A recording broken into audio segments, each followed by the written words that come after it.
एक व्यापारी था और व्यापार में अप एंड डाउन चला करता है।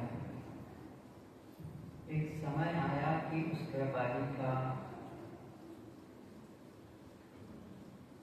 व्यापार ठप सा हो गया, सारा काम रुक गया, उसकी कंपनी थम गई, बहुत सारा कर्ज और जिनसे उन्होंने पैसा लिया था वे पीछे पड़े हुए थे। एक तनावपूर्ण स्थिति थी उनकी। जब बहुत क्लांत हो गया तो एक दिन एक पार्क में जाकर के जैसे बैठे ना माथे पर हाथ रख करके चिंतित बैठा हुआ था और उसे दूर से एक आदमी बड़े गौर से देख रहा था। जब वो आदमी जो देखने वाला था बिल्कुल करीब आ गया, पूछा, परेशान लग रहे हो?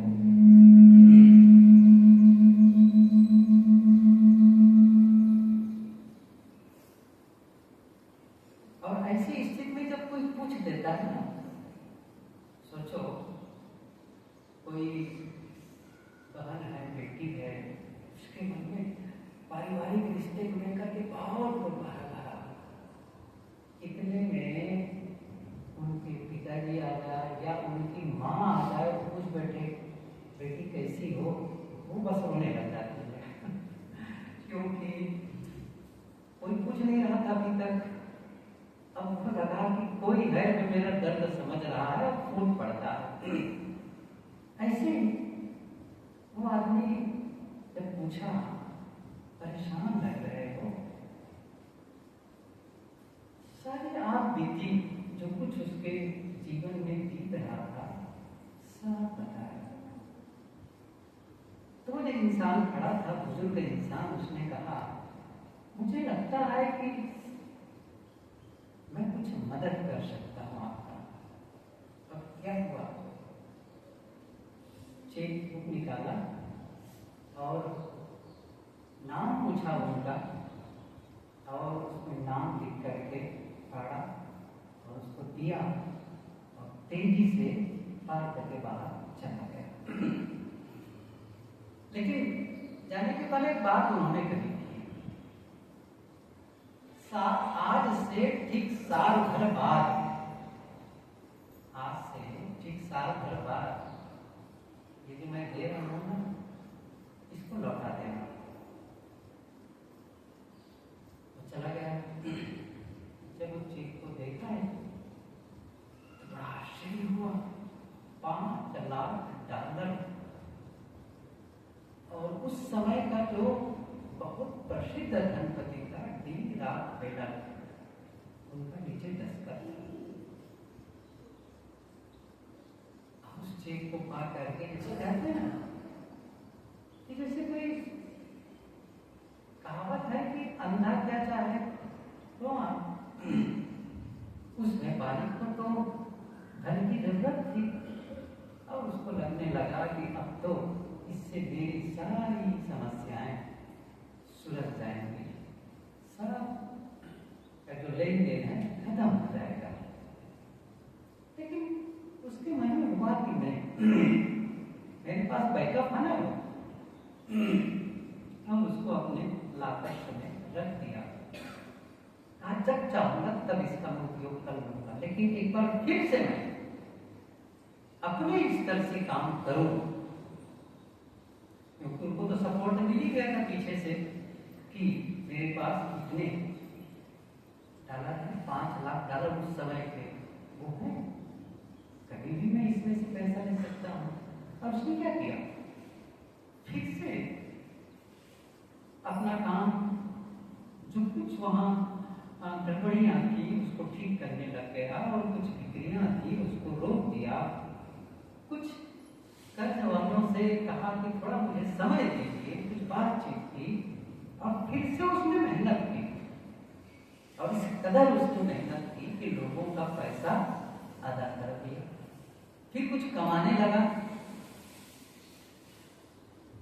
और जब कमा लिया और उस साल भर बाद वो दिन आया, सोचा कि मैं अब ये जो चेक है ना, ये तो भुनाया नहीं गया है, लेकिन अब मैं लौटा दूँ।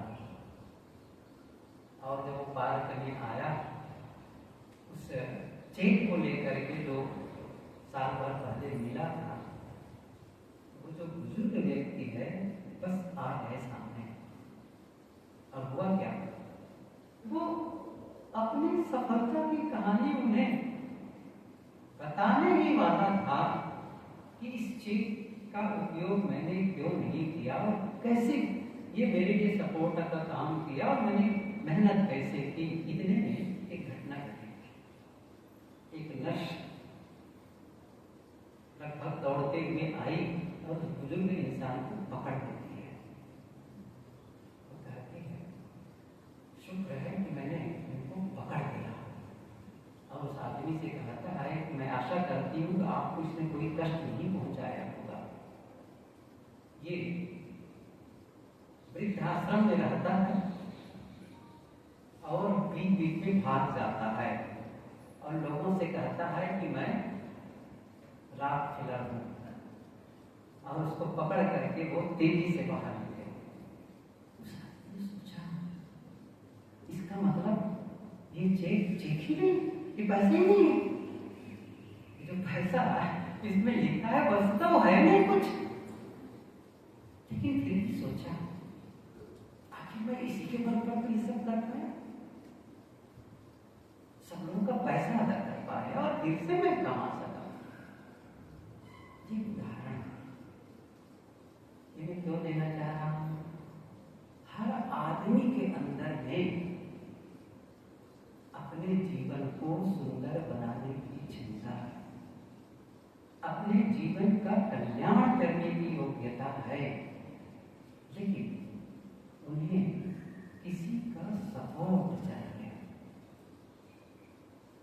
किसी का कोई संरक्षण चाहिए, और फिर वो करने लगता है।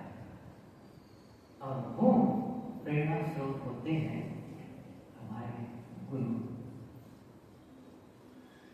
पूज्य गुरुदेव जी न जाने कितनों के लिए प्रेरणा स्रोत बने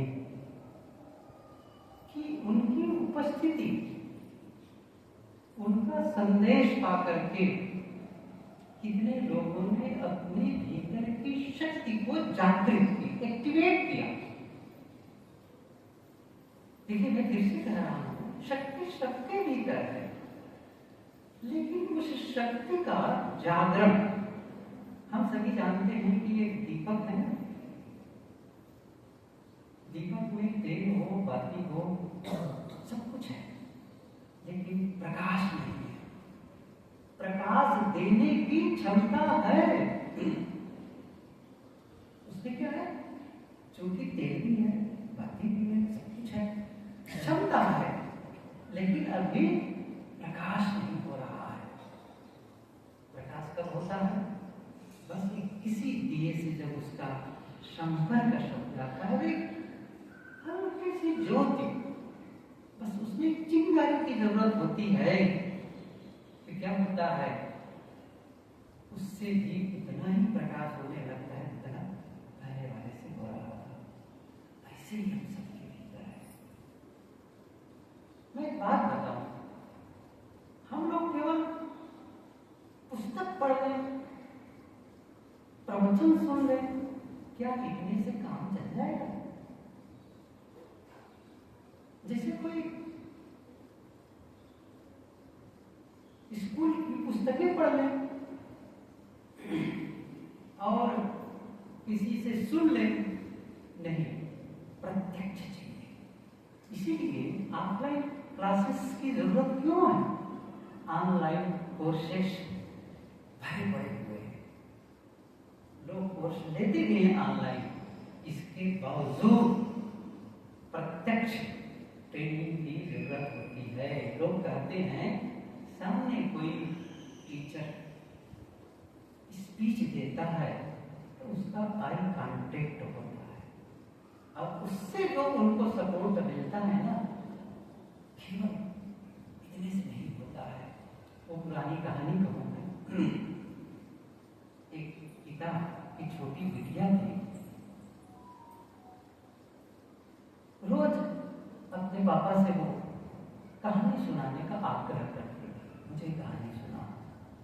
और पापा ने कहानी शुरू किया। पहले उनके पास जितनी कहानियां थी वो सब कहता चला गया। अब कहीं अन्य सोर्सेस से कहानी इकट्ठा करता चला गया, कहता गया, लेकिन सब वो खत्म भी नहीं था। लेकिन उसके बावजूद उसको समय कम होता था, और फिर वो बड़ी हो रही थी। उसने कहा कि अब मैं कब रोज कहां से कहानी सुनाता, मैं काम करता हूं। टेप रिकॉर्डर था उस समय, आज गोरी समझ लो। इसमें मैं कहानियां रिकॉर्ड करके रख दूंगा, तुम कभी भी सुनते रहना, बस इतना बड़ा डब्बा चाहिए और तुम सुनते रहना। उसने कहा बाबा जी आप सही कहते हैं, मैं वो कहानी सुन लूंगा टेप रिकॉर्डर के माध्यम से, लेकिन जो आपके गोद में बैठने से जो मुझे प्रेम मिलता है, जो आपका स्पर्श मिलता है, वो टेप रिकॉर्डर से नहीं मिलने वाला है। वो पिता का स्नेह, उसका जो स्पर्श है, या माँ का है, वो मशीन से नहीं आया। ठीक है, हम सुन लेंगे। आज हम लोग गुरुदेव जी की याद ही क्यों करते हैं, इसीलिए करते हैं। जो प्रत्यक्ष का महत्व है, मैं नहीं कह रहा हूं कि अप्रत्यक्ष का महत्व नहीं है, और आज उनके वाणियों से लाभ नहीं मिल सकता, ये मैं नहीं कह रहा हूं। मैं कह रहा हूं है, मैं तो ये संदेश यहां पर दे रहा था कि हम सभी केवल पुस्तक पढ़कर, केवल प्रवचन सुनकर प्रेरित उतना नहीं हो पाते जितना चाहिए। क्यों नहीं हो पाते हैं? क्योंकि जब हम लोग सुनते हैं ना, तो हमें लगता है बातें तो सही है, बड़ा उपयोगी है। ये कहा जा रहा है कि सत्य के पथ पर चलो, ईमानदारी का व्यवहार करो, विनम्रता का व्यवहार करो, लोगों के साथ में सहनशील रहो, धैर्यवान बनो। कोई आपको कष्ट पहुंचाए तो आप उन्हें तकलीफ न दो। ये बातें की जा रही है, लेकिन तब क्या लगता है, नहीं, ये कहा तो जा सकता है, जीवन में जिया नहीं जा सकता है। ऐसा क्यों लगता है? क्योंकि जब हम लोग करने लगते हैं ना, तब हमें लगता है ये बड़ा कठिन है। क्योंकि ये सुनना बड़ा सरल है, आवत गाली एक है, उल्टत होए अनेक, कभी कभी ना उलटिए वही एक। शत्रु ने कहा है कि गाली आती है तो एक आती है, लौटती है, लौटाते हो तो डबल टिबल या कई गुना हो जाती है, अनेक हो जाती है। शायद कहते हैं कहीं कभी ना उलटिए, जब कोई कटु बोले, गाली दे, तो आप बदले में गाली न दो।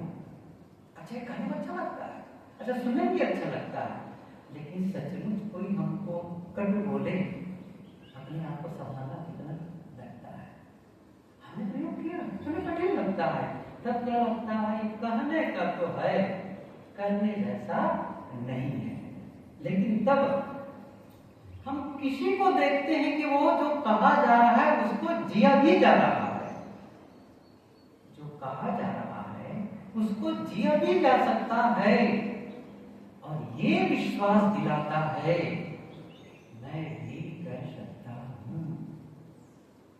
बिना आदर्श देखे हमें विश्वास नहीं होता है। ये सिद्धांत की बातें क्या जीवन में उपयोग की जा सकती है, जीवन का हिस्सा हम बना सकते हैं? मैं कितनी बार उदाहरण दिया आप लोगों के बीच, एक ईसाई साधु भारत आए, गांधी जी की महिमा तब दूर दूर तक फैल चुकी थी। आज ये तो ख्याल नहीं है कि वो साबरमती आश्रम में थी कि अंदर वर्धा में थे। ये तो मैं वहाँ लिखा नहीं जहाँ पढ़ा, लेकिन इतना लिखा जब वो आए और कुछ महीने गांधी जी के अंग संग लगे हैं। बिल्कुल गांधी जी के हर एक्टिविटी से रूबरू होने लगे और महीनों के बाद एक बार उन्होंने कहा अब विश्वास होता है ईसा मसीह हुए, क्योंकि विश्वास ही नहीं लगता था कि ईसा मसीह भी ऐसे सहनशील हो सकते हैं।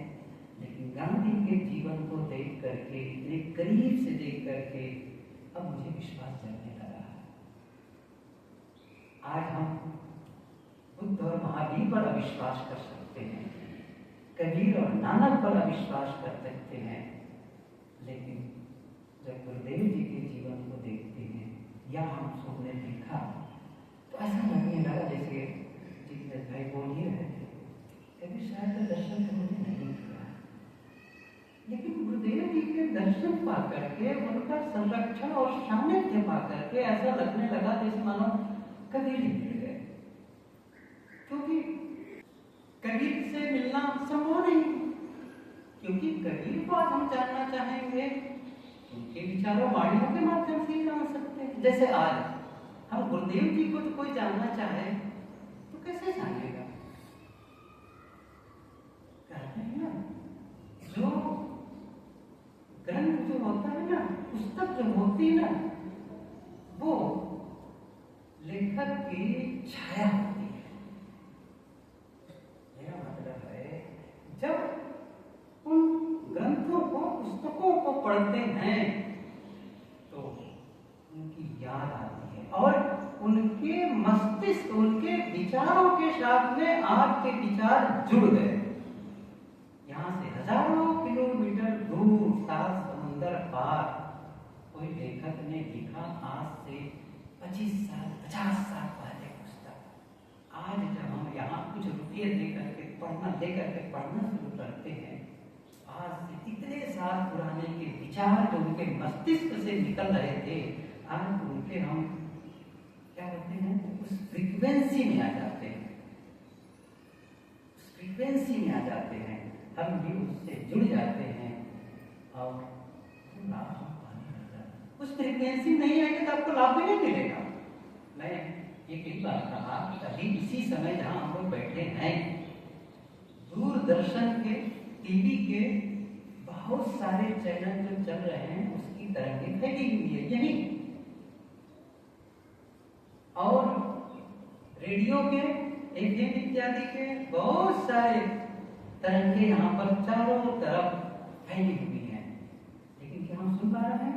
नहीं।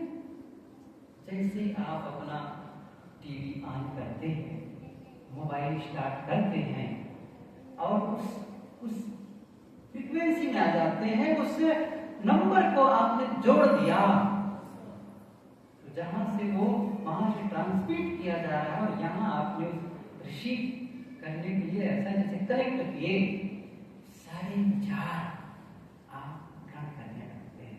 ऐसे ही है, आज जब हम सुनते हैं, आज जब हम पढ़ते हैं तो हम भी, हमारा भी मन उस स्तर में पहुंच जाता है जहां से वो प्रवाहित किया गया। अब बात यह है कि हमें उसका पात्र होना पड़ेगा। केवल हम यूं ही औपचारिकताएं निभाते रहेंगे तो काम नहीं चलने वाला है। गुरुदेव जी का जो व्यक्तित्व था, उनका जो जीवन था, वो उसकी तरह था जैसे कोई समुद्र है ना, तो समुद्र में गहराई है, ऊंचाई नहीं है। हिमालय में ऊंचाई है, गहराई नहीं है। लेकिन गुरुदेव जी के जीवन में ऊंचाई भी थी, गहराई भी थी। ज्ञान के वो उच्च शिखर पर थे और रहने की गहराई में उतरे हुए थे। और ये आज हम सबके लिए अत्यंत प्रेरणाप्रद है कि यदि किसी ने वो काम किया है, हम भी कर सकते हैं। और कभी आनंद से कुछ लोग आए हुए थे, तो भाई अपनी बेटिया को बता रहे थे, कहा कि मैं 2003 का जब ध्यान शिविर यहाँ था, मैंने कहा वो पहला ध्यान शिविर था इस आश्रम में गुरुदेव जी के संरक्षण में, और वो गुरु पूनम के ठीक पहले और उसी के बाद समापन के समय हम लोग गुरु पूनम का आयोजन किया थे। उसमें मैं आया था, उसमें आया था। तो बता रहे थे कि गुरुदेव जी बस 2 और 3 में 5-6 महीना कुछ पढ़े हैं। मैंने कहा कक्षा 1 में कुछ महीने और कक्षा 2 में कुछ महीने पढ़े, क्योंकि उस समय उनकी परिस्थिति ऐसी थी। हम सुने 1933 में जब जन्म हुआ हो तो स्कूल जाने का समय 1940 के आसपास था, स्वतंत्र नहीं था।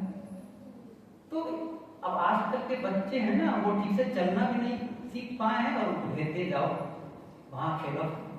लेकिन पहले तो जब बच्चे बड़े हो जाते थे तब स्कूल भेजे जाते थे। मुझे याद है कि जब हम लोग शुरू में गए, बस हाथ को पकड़ के ऐसा टांग ऐसा पकड़ पाते नहीं, मतलब आप है कि नहीं, पढ़ने हो गया, कौन डेटा पर तक पूछता था, बस थोड़ा हाथ उठाओ, कान पकड़ पाते हो, हाँ तब तो अंदर अड़चन नहीं बाहर। एक पैमाना होता था, शायद आप लोगों को भी किसी को पता हो जो पुराने लोग बैठे हों। महाराज मैं ये कह रहा था कि वो उस समय उनके पिताजी जो स्वतंत्रता संग्राम सेनानी थे, उन्हें जेल में डाल दिया जाता था। एक बार तो उनको नजरबंद और सक्रिय कार्यकर्ता थे वो कांग्रेस के। तो फिर घर की जिम्मेदारी बड़े होने के नाते गुरुदेव जी के लिए जिम्मेदारी बनती थी कि वो परिवार, यहाँ तक खेती और कारोबार को देखें, करते थे। और इसलिए उनकी पढ़ाई पूरी नहीं हो पाती थी। लेकिन जो खास संदेश है उनका हम लोगों के लिए वो ये है, इतना कम पढ़े लिखे होने के बावजूद आज उनके पुस्तकों को पढ़ के क्या लगता है कि वो कम पढ़े लिखे थे। क्योंकि मैं तो सुना हूँ कितने लोग कहते हैं, एक बार एक ब्रिजलाल वर्मा गुरुदेव जी की पुस्तक में सम्मति भी लिखे हैं, बहुत बड़े विद्वान जो भाषा के बहुत बड़े शिक्षाविद थे, उत्तर प्रदेश सरकार आए, कहीं से पा गए गुरुदेव जी के विचार इतना प्रभावी।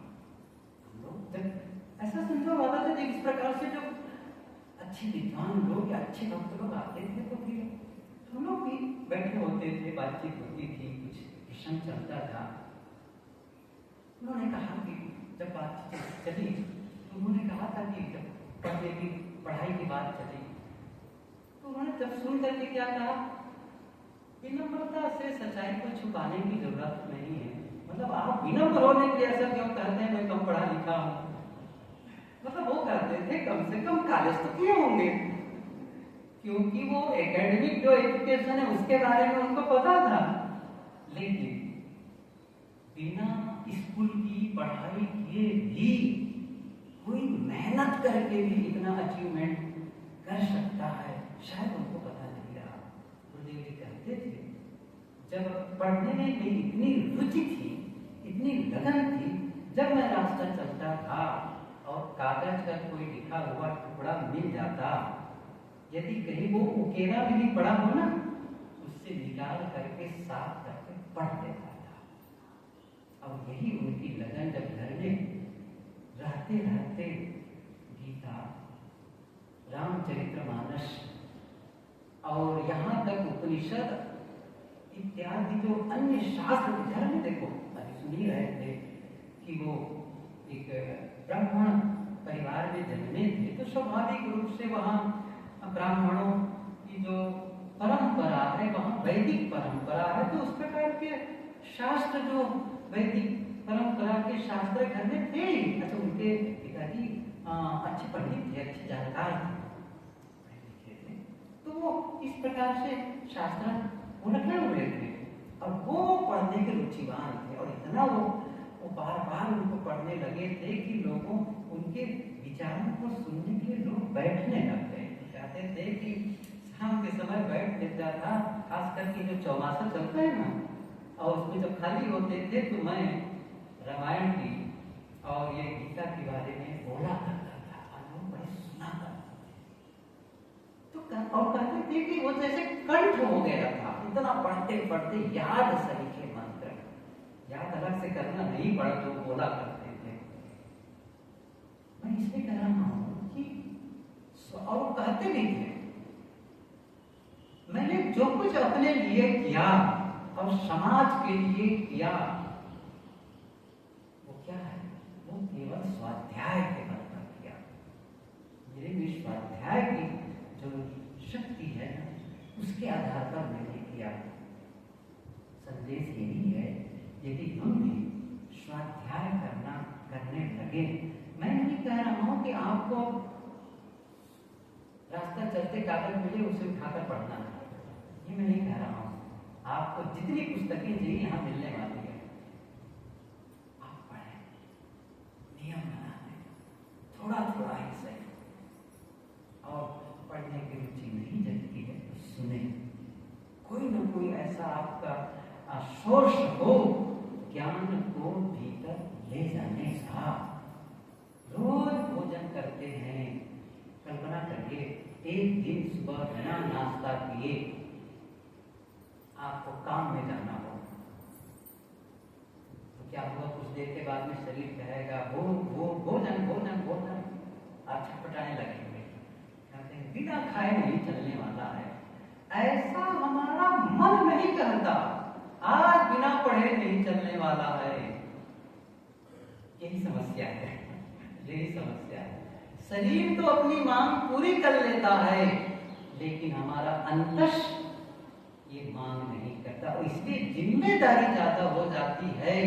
ख्याल करो, आपका एक बच्चा को बड़ा जागरूक हो, सब काम बढ़िया कर लेता, एक हो सकता है वृद्धि कम हो, आपकी जिम्मेदारी बढ़ जाती है, नहीं इसका ख्याल मुझे करना है। ऐसे ही है, आपकी जिम्मेदारी, हम सबकी जिम्मेदारी बढ़ जाती है उस अंतस को खुराक देने की। कुछ न कुछ हम रोज ऐसी खुराक डाल दें जिससे हम अंदर से भी मजबूत होते चले जाएं। अभी सुन रहे थे, समय सबके लिए बराबर होता है। गुरुदेव जी इतने व्यस्त थे, लेकिन समय कम होने का रोना कभी नहीं रोए, ये मैं बता दूं आपको। मैंने सुना है, पढ़ा है कहीं पर, किसी ऑफिस में बड़े जो अफसर होते थे वो लोग कहते थे आपस में चर्चा में, वो बात लिखी गई है, आप अपना महत्वपूर्ण काम जो करवाना चाहते हैं ना, तो उस कर्मचारी को दे दो जो ज्यादा व्यस्त है, ज्यादा व्यस्त है, क्योंकि वो ऐसा है कि वो अपने इस काम को करने के लिए समय निकाल ही लेगा। और जिसके पास ज्यादा समय है, आपको क्या लगता है, उसके पास बहाने बहुत है। क्या हम लोग कुछ बहानेबाज हैं? लगता नहीं है, कुछ तो है। अब हमें क्या करना है, एक शब्द आता है इंग्लिश में, प्रोक्रास्टिनेशन, टाल मटोली, टालते हैं, अच्छा कल देख लेंगे, अच्छा फिर देख लेंगे, अच्छा यह जानते हुए कि कल कभी नहीं आता, अच्छा फिर भी क्यों, अच्छा देख लेंगे, और वो काम का बर्डन हमारे सिर पर चला जाता है। ऐसे ही हम अपनी साधना को, अपने जीवन की पवित्रता को हम टालते चले जाते हैं। पता नहीं कब जीवन का अंत हो जाए, कब किसकी ज्योति बुझ जाए। काम कर लेना चाहिए। आज गुरुदेव जी होते तो 92 ईयर्स ओल्ड होते, ऐसा नहीं कि 92 ईयर्स कोई बुजुर्ग नहीं है। मैं गुरुदेव जी के बड़े गुरु भाई आज भी मेरे ख्याल से 105 साल से कम नहीं होंगे वो, आज से 4 साल पहले से पहले ज्यादा हो गए, बल्कि हम लोग उनके दर्शन के लिए गए थे, तभी गए थे, 100 साल से ऊपर हो गए हैं। मैंने सुना अभी भी हो गए, अब तो आंखें दिखाई नहीं देती है। मैं जब हम लोग गए और जैसे आवाज मेरी सुने तो बहुत खुश हुए। उसमें थोड़ा देख तो रहे थे, लेकिन फिर भी कम। और फिर मेरे साथ जो उनके साथ मैंने जो दिन बिताया तो सब याद करने लगे। अमुक समय साहब जी साथ आए थे, वहां प्रवचन ऐसा इस विषय पर इस साखी पर प्रवचन बोल रहे थे। मैंने कहा कमाल है साहब जी, आप ये सब याद है। मैं कह रहा था कि कोई कोई है, लेकिन गुरुदेव जी का जीवन उतने ही समय के लिए था, हो गया, उनका काम पूरा था और हम लोगों को बहुत बड़ा उन्होंने टास्क दिया है, काम दिया है, एक जिम्मेदारी दी है कि करो। रास्ता कितना आसान हो गया, पहले और अब कितना अंतर है।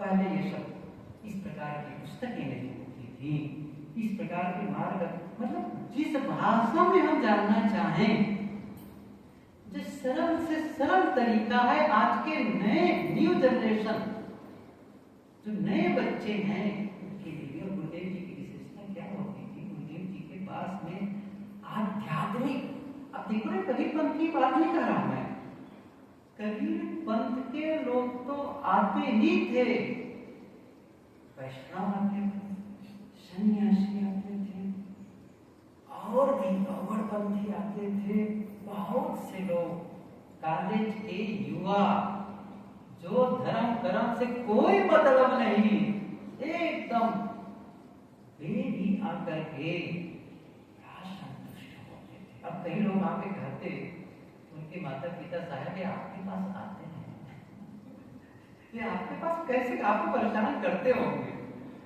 नहीं परेशान, लेकिन बहुत प्यारा बच्चा है। अच्छा, कहते थे कि साहब आपके पास जब से आने लगे ना, कम से कम हम लोग को सुकून मिलने लगा आने से, क्योंकि इसकी जो आग थी ना वो अब कुछ ठीक हो गई है। कितने उदाहरण गुरुदेव जी के जीवन में उधर किए जाते। मैं एक सच्ची घटना बताऊं, ये तो जो अच्छी प्रेरणाप्रद है। तो पासों में अभी भी मैं उस घर को जानता हूँ, डॉक्टर उनके लड़के, वो किसी कर्मचारी थे, उस बुजुर्ग जो ऐसा थोड़ा सा छड़ी लेकर के आते थे सत्संग में, कीर्तन न करके, और बाद में उनके लिए कुर्सी रख दी जाती थी कोने पर, वो आकर के बैठ देते थे। ऐसा नहीं कोई दीक्षित थे, लेकिन हमारी कॉलोनी में रहा करते थे कीर्तन नगर में, तो उनका मकान जरा फिर आश्रम में था, तो आते थे सुनने के लिए। एक दिन अलग से आया और बहुत अपना बना रहे, क्या बताएं, हम बहू बेटे दोनों डॉक्टर हैं, छुट्टी लगता है जीना तुम्हारा है, कैसे किया, मैं क्या करूं। उसने कहा है काम करना, जो मैं कह रहा हूं वो करना तो नहीं है, बस मैसेज भेजना है, संदेश वहां तक के। बेटा चला गया था बहुत ही संयोग से। तब उसने अपने जो बुढ़िया थी, कहना चाहिए तो धर्म पत्नी थी, वही बुजुर्ग थी, उनसे कहा रहे थे कि अब हम लोग अलग कहीं रहना शुरू करेंगे। क्या कहा, अब ताकि उनको अंदाज था, पता चल जाए कि बहुत सुने, आपस में कैसे चर्चा कर रहे थे, ये जो हम बोल रहे हैं ना वो सुने, और शायद उनको सुनाने की दृष्टि से ये बात जोर से बोल ही रहे हैं। ठीक है, हम लोग लगता है कि बहुत बेटों को थोड़ी सी अच्छा नहीं लगता है, कुछ ऐसा लगता है कि अलग जा करके अपनी रहने की खाने की व्यवस्था कर देते हैं। और ये सुन रही थी बहु अंदर से। क्या वो जानते हैं, ये बात जब वो डॉक्टर साहब लौटे घर तो रखे, और ऐसा उनके लिए साथी न्यूज था, ये तो बहुत ही बदनामी का काम हो जाएगा, फिर तो माता पिता चले जाएंगे। तो उसने क्या किया, तब से वो जो रुडली है था, मतलब उनके साथ में जो नकारात्मक व्यवहार हो रहा था, सब खत्म कर दिया। उन्हें चिंता क्या हो गई, कहीं पिताजी और माँ चले गए तब तो समाज के लोग हमको परेशान कर डालेंगे, और उस दिन से उनका विचार बदल गया। आए कुछ महीने के बाद उन्होंने कहा, आप कहते हैं चमत्कार नहीं होता, आप कहते हैं चमत्कार, चमत्कार तो हो गया। गुरुदेव जी का चमत्कार तो हो गया, मैं सही बता रहा हूं। मतलब ऐसे न जाने कितनी घटनाएं उनके जीवन में घटी जो नहीं तो सहज ढंग से बातें हुई। एक सरदार जी थे जिनके यहाँ मैं जब शुरू में गुरुदेव जी के साथ शरण पहली बार आया था 1982 है कि 83 है, शायद 83 हो, शुरुआत ऐसी कोई मौसम रहा। तो एक सरदार जी थे, वो भोजन के लिए बुलाए, मैं भी गया। और उस समय तो बिल्कुल सिविल ड्रेस में था, ऐसा कपड़ा नहीं था, आपको बता देता हूँ। तो वो बस कुछ दिन बीते थे तो साथ में थे, तो भी चल गुरुदेव जी के बहुत छोटा था उस समय में, 20 साल पूरे हुए थे, बस 21 की शुरुआत थी। आ गया तो फिर गया भोजन। तो अभी भी याद है उस दिन का, वो सरकार के घर इतना तीखा बना था कि हे भगवान, वो कैसे बहुत ज्यादा मिर्चा, उस समय मिर्चा की मनाही नहीं थी तो खा लेते थे कभी, वो कभी से धीरे धीरे उसको बंद किया गया कि ये लिमिट लेस होता चला जा रहा है, मतलब कुछ भी करते चले जा रहे तो खत्म कर दो इसको। खैर वो सरदार जी एक बार आए, ये बच्चों को लेकर महाराज क्या करें, बच्चे बड़े हो गए हैं, कुछ काम शुरू करना है, कैसे शुरू करें, कौन सी दुकान करें। गुरुजी कोई व्यापारी है क्या? ऐसे ही कह इलेक्ट्रॉनिक कोई कर दो, इलेक्ट्रिक का कोई दुकान जो बिजली वगैरह सामान होता है वो कर दो, अच्छा रहेगा। अब उसने क्या मान लिया, ब्रह्म वाक्य शुरू भी कर दिए गुरुदेव जी ने कहा, और उसने शुरू कर दी, चलने लगा। फिर कुछ महीने बीते होंगे तब आकर कहे, गुरु जी आमदनी तो नहीं हो रही है लेकिन काम चल जाता है बस। एक और दूसरा व्यापारी में परिचय किसी का, वो कहते हैं सामान 2 रुपये में मिलता है लेकिन आप उसे 10 रुपये में बेच सकते हो, पता नहीं चलेगा लोगों को, ऐसे आमदनी होगी और ईमानदारी काम नहीं चलेगा। उन्होंने कहा आप कहते गुरुदेव जी क्या करें? उसने कहा नहीं, ऐसा मत करना, ऐसा मत करना, ग्राहक को बता देना यह भी एक सामान है जो इतने का मिलता है और यह भी एक सामान है, आप किसको पसंद करेंगे? इसमें पैसा ज्यादा है लेकिन मजबूत है, इसमें पैसे कम है लेकिन जल्दी ये खराब हो सकता है, इसकी कोई जिम्मेदारी नहीं है, स्पष्ट होना चाहिए। उसने कहा ठीक है गुरुजी, अब ईमानदारी से अपना काम करना शुरू किया। शायद साल या 2 साल, कितने दिन की बात मुझे ख्याल नहीं, आके बताया कि साहब वो उनकी जो दुकान थी वो बंद हो गई हमारी चल रही, मतलब कोई कहानी नहीं बता रहा हूं मैं कहना चाहता हूं कि कभी कभी उनका, और कितने बार संदेश मैंने सुना जब पति पत्नी अपनी दोनों के बीच की, कई बार ये जो आपस में लड़ाई होती ना, इतनी करीब और इतनी अंदरूनी होती है और इतना गोपनीय होती है कि वो किसी से कह नहीं सकते हैं। अच्छा बताओ, यहाँ पर जिन लोगों को प्रति हम, जिन लोगों को हम अच्छी तरह जानते हैं, जिन पर ये विश्वास भी नहीं कि कोई बताए तो विश्वास न जगे, दोनों कुछ खटपट चल रहा है, नहीं हो ही नहीं सकता, दोनों अच्छे हैं, लेकिन कुछ ऐसी अंदरूनी बात होती है जो दोनों में मैच नहीं कर रही और थोड़ा से टकराव की स्थिति बनी। अब कहाँ बताएं? गुरुदेव जी बात बताते थे, चाहे किसी सी बात है क्या करें, समाधान कर, नहीं ऐसा नहीं वैसा कर। वो बड़े व्यवहारिक पुरुष थे। मैं क्या कह रहा हूँ कि सभी वर्ग के लोग आते थे, यूनिवर्सिटी के विद्वान भी आकर के संतुष्ट होते थे और गांव का मजदूर, हल चलाने वाला किसान भी आकर के संतुष्टि पा जाते थे, साधक भी, और एक वो नौजवान जो बिल्कुल श्रृंखल वे भी आकर के वहां संतुष्ट होते थे। तो ऐसे उनका सागर की तरह उनका व्यक्तित्व था। हम सभी सौभाग्यशाली हैं कि उनका सानिध्य मिला, उनका संरक्षण मिला, उनका प्रेम मिला, उनका ज्ञान मिला, लेकिन इतना कह करके छुट्टी नहीं पा रहे। अब जिम्मेदारी क्या है? उनकी बताए संदेशों को जीवन का हिस्सा बनाए, और जो लाभ उनके रहते रहते कोई पा सकता था, उनके नहीं रहने पर भी आज पा सकता है, क्योंकि उनका जो दिया हुआ ज्ञान अभी भी हमारे बीच है, आप ले सकते हैं। और वो यदि करते हैं तो मैं समझता हूँ आज उनके जन्मदिन के अवसर पर उनको याद करना सार्थक होगा। हम सब उनकी यादों में उनको नमन करते हैं। गुरुदेव जी